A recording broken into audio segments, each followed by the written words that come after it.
Good afternoon to everyone. I'm Phubs here with the comparative case study video presentation. Since Bhutan is gearing up for the fourth parliamentary election, I felt it a good idea to reflect back on the last election in 2018 and how the contesting parties use social media, Facebook for political communication in the public sphere. I have been reading various materials for this assignment and surmised that these three theories are the most relevant to the case study I picked up. I've also designed my prompts based on these three prompts: the mediatization theory, framing theory, and the hybrid media system. During this discussion, I'll be focusing on the use and role of Facebook in election campaigns of 2018 Bhutanese election as a case study, with Facebook continuing to grow in popularity as the largest social networking site in the world. It is also known to be the most used network among political parties and candidates in election campaigns. Despite Bhutan's short internet history after receiving internet connections about 2 decades ago in 1999, the number of internet subscribers has increased dramatically, according to a study by Ministry of Information and Communication. Of the many social networking sites that Bhutanese use, Facebook has become predominant among both citizens and politicians. Bhutan was one of the last countries in the world to receive television and internet connection. It was in 1999 when Bhutanese welcomed television broadcasting and internet connection as part of the celebrations for 25 years of the king's enthronement. A BBC News article that reported the historic journey wrote that the introduction of television and the internet was a reflection of the level of progress the country had achieved over the years. The first records on the number of internet users are available on Internet Live Stats, an online internet statistics site.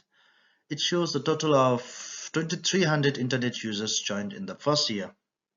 The growth in the number of internet users was slow for a few years as only few government offices and apartments had internet connection. It is said that internet speed at that time was low and people would wait hours to get the connection. The year 2000 also saw the opening of country's first ever internet cafe, which offered email, printing, and scanning facilities. The number of internet users increased exponentially over the years since then.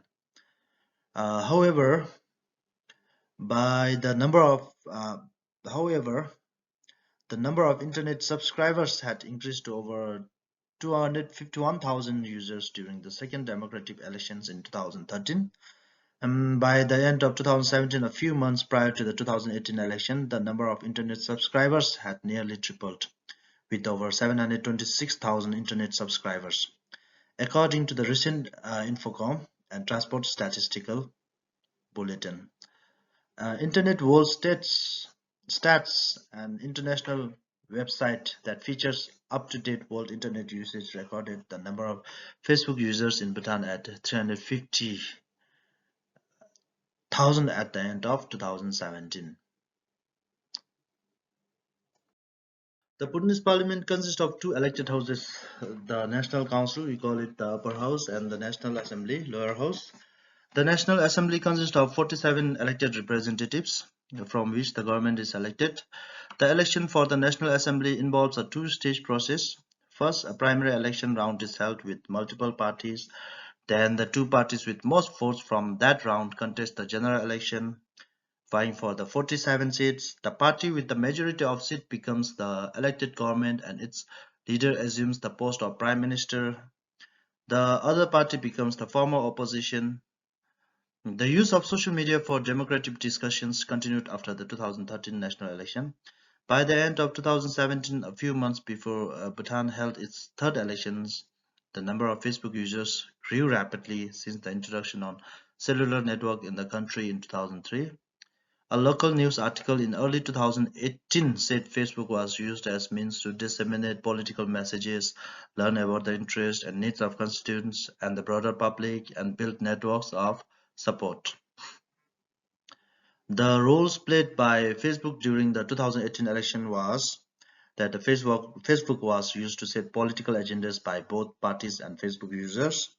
Facebook live streaming, visual content, and limited interactions with individual Facebook users were found as some of the major Facebook campaign strategies. Anonymous users on Facebook were found to be a major challenge for the parties in their political communication on Facebook. Traditional media and mainstream journalists were still considered important by the parties in shaping voter decisions. Other than Facebook, WeChat, an audio messaging app was found to be another important platform for communication with the voters. Leveraging on new media such as Facebook, but also relying on old media to influence public opinion and garner support shows the relevance of the theories I mentioned in the earlier slide in this case.